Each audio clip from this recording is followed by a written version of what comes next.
ਇਸ ਤੋਂ ਪਹਿਲਾਂ ਕਿ ਆਪਾਂ ਵੀਡੀਓ ਦੀ ਤਰਫ ਚੱਲੀਏ, ਵੀਡੀਓ ਤੇ ਗੱਲਬਾਤ ਕਰੀਏ, ਤੁਸੀਂ ਆ ਛੋਟੀ ਜਿਹੀ ਇੱਕ ਵੀਡੀਓ ਆ, ਇੱਕ ਸਿੱਖ ਪ੍ਰੋਫੈਸਰ ਆ ਤੇ ਉਹਨੇ ਬਾਬਾ ਫਰੀਦ ਦੇ ਬਾਰੇ ਕੀ ਆਖਿਆ, ਉਹ ਵੀਡੀਓ ਤੁਸੀਂ ਦੇਖੋ ਤੇ ਉਸ ਤੋਂ ਬਾਅਦ ਆਪਾਂ ਮਜ਼ੀਦ ਇਹ ਤੇ ਗੱਲ ਕਰਦੇ ਹਾਂ। ਮਤਲਬ ਪੰਜਾਬੀ ਭਾਸ਼ਾ ਕਿੱਥੇ ਪੁਰਾਣੀ ਹੈ ਹਿੰਦੀ ਨਹੀਂ ਨਾਲ? ਪੁਰਾਣੀ ਇਹ ਤਾਂ ਕੱਲ ਦੀ ਗੱਲ ਹੈ। ਪੰਜਾਬੀ ਨਾਲ ਕਿੱਥੇ ਰਲ ਗਏ? ਬਾਜੀ ਬਾਬੇ ਫਰੀਦ ਦੀ ਬਾਣੀ ਵੇਖੋ, ਪੂਰੀ ਟਕਸਾਲੀ, ਲੋੜੇ ਦਾਖ ਬਜੋਰੀਆਂ ਕਿੱਕਰ ਬੀਜੇ ਜੱਟ ਬਾਬਾ ਫਰੀਦ ਕਹਿੰਦਾ ਹੈ।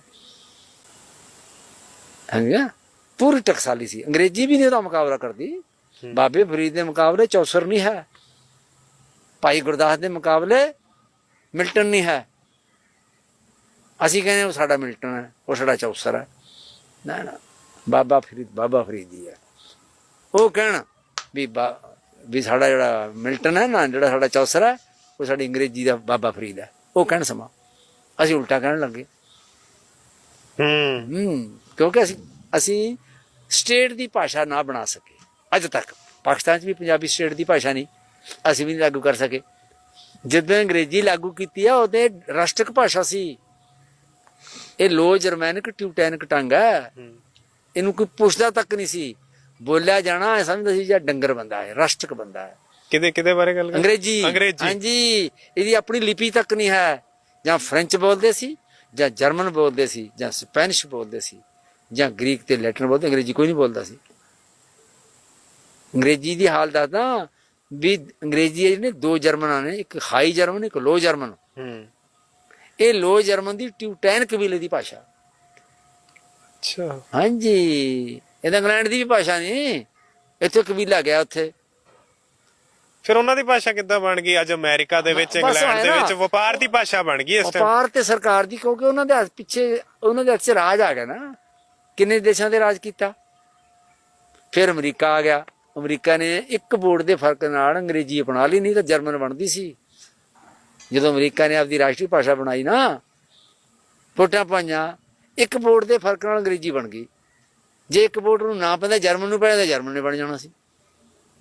ਫਿਰ ਅੰਤਰਰਾਸ਼ਟਰੀ ਭਾਸ਼ਾ ਜਰਮਨ ਬਣ ਜਾਣੀ ਸੀ। ਹੈ ਕਹਾਣੀ।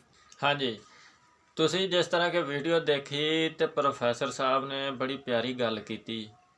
ਤੇ ਉਸ ਤੋਂ ਪਹਿਲਾਂ ਮਾਮਲਾ ਇਹ ਆ ਕਿ ਪੰਜਾਬੀ ਜ਼ਬਾਨ ਦੇ ਨਾਲ ਰੌਲਾ ਇਹ ਬਣਿਆ ਕਿ ਨਾ ਪਾਕਿਸਤਾਨ ਦੇ ਵਿੱਚ ਨਾ ਇੰਡੀਆ ਦੇ ਵਿੱਚ ਇਸ ਜ਼ਬਾਨ ਨੂੰ ਕੋਈ ਰਿਆਸਤੀ ਸਤ੍ਹਾ 'ਤੇ ਸਰਬਰਾਹੀ ਨਹੀਂ ਮਿਲੀ, ਨਾ ਇਹਦੀ ਕੋਈ ਆਸ਼ੀਰਵਾਦ ਮਿਲਿਆ ਇਹਨੂੰ ਅੱਗੇ ਵਧਾਉਣ ਵਾਸਤੇ, ਨਾ ਕਿਤਾਬੀ ਤੌਰ 'ਤੇ ਨਾ ਕਿਸੇ ਤਰੀਕੇ ਨਾਲ ਵੀ। ਪੰਜਾਬ ਅਸੈਂਬਲੀ ਪਾਕਿਸਤਾਨ ਦੇ ਵਿੱਚ ਬਿੱਲ ਮਨਜ਼ੂਰ ਹੋਇਆ, ਲੇਕਿਨ ਉਹਦਾ ਇੰਪਲੀਮੈਂਟ ਨਹੀਂ ਹੋ ਸਕਿਆ ਅਜ ਤੱਕ।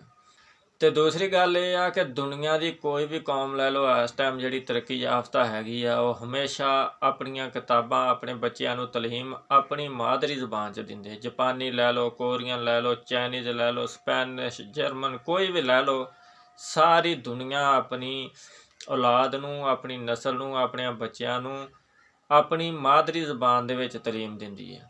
ਆ ਜਾ ਕੇ ਬਿਮਾਰੀ ਪਈ ਆ ਤੇ ਸਾਡੇ ਪਾਕਿਸਤਾਨ ਵਾਲਿਆਂ ਨੂੰ, ਤੇ ਪਾਕਿਸਤਾਨ ਦੇ ਵਿੱਚ ਵੀ ਪੰਜਾਬ ਵਾਲਿਆਂ ਨੂੰ ਸਭ ਤੋਂ ਬਹੁਤੀ ਬਿਮਾਰੀ ਪਈ ਹੈ। KPK ਦੇ ਵਿੱਚ ਪਸ਼ਤੋ ਚੱਲਦੀ, ਸਿੰਧ 'ਚ ਸਿੰਧੀ ਚੱਲਦੀ ਆ, ਤੇ ਬਲੋਚਿਸਤਾਨ 'ਚ ਬਲੋਚੀ ਦੇ ਵਿੱਚ ਤਲੀਮ ਦਿੱਤੀ ਜਾਂਦੀ। ਲੇਕਿਨ ਸਾਰਿਆਂ ਤੋਂ ਭੈੜੀ ਬਿਮਾਰੀ ਸਾਡੇ ਪੰਜਾਬ ਵਾਲਿਆਂ ਨੂੰ, ਕਿਉਂਕਿ ਇਹ ਇੰਟਰਨੈਸ਼ਨਲ ਸਤ੍ਹਾ 'ਤੇ ਜਿਹੜੀਆਂ ਸਾਜ਼ਿਸ਼ਾਂ ਹੁੰਦੀਆਂ ਵਾ, ਪੰਜਾਬ ਵਾਲੇ ਉਹਦਾ ਸ਼ਿਕਾਰ ਹੋਏ ਆ।